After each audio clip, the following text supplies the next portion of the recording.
Hello, my name is Frida Koppel. I'm here as a representative of BADAWEYA initiative.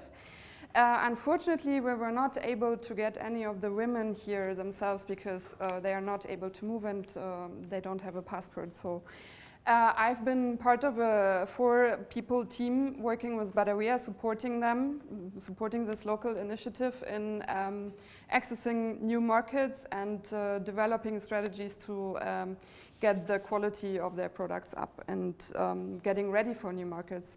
So I would like to take you, because I don't want to talk about myself, I want to talk about the BADAWEYA initiative. So let me take you to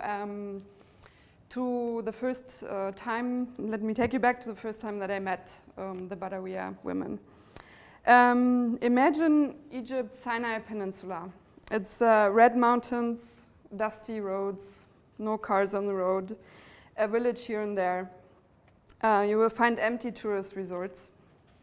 And you will find at the end of the road a village with 300 women sitting on the ground of their houses, working on handicrafts, beads and thread. They want to work and they want to gain an income, but they face a challenge. The tourism has gone down. Since 2011, the tourism in Sinai is basically only local tourism. There's almost no international tourists coming there anymore. So the women lost their market. The unemployment is high. Poverty is becoming severe. And there's no connection to the outside of the village because most of the women are not able to read and write or even use the internet. So how can they find new markets in this kind of circumstances? And how can they deal with the demands of an urban customer? And how can they provide for a whole community? At this point, the BADAWEYA women reached out to GIZ, which is a development company that I'm working with. And we sent a team of 4 people and discussed with the women the issues they had and their ideas. We came up with the following solutions. The women want to build up a community business, including and involving everyone, also the men. And the women want to be at a point where they can deal with international customers or customers from Egypt, Cairo, independently, without someone helping them.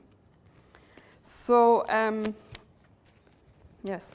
What we found out during this initial talk was that there is a lot of potential among the women.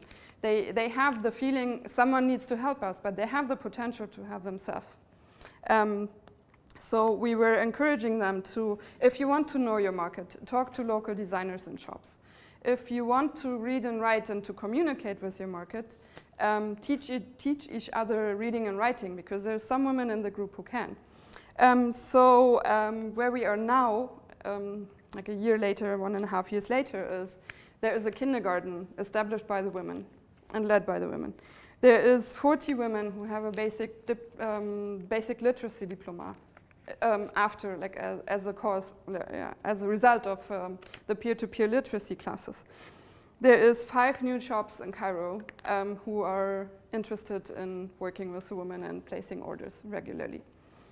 So I could say a lot about the outcome and more impact and numbers, etc. But one of the biggest impacts that I've seen is that when I first came there, the women wanted someone to help them. Now they are able to say, we did this ourselves.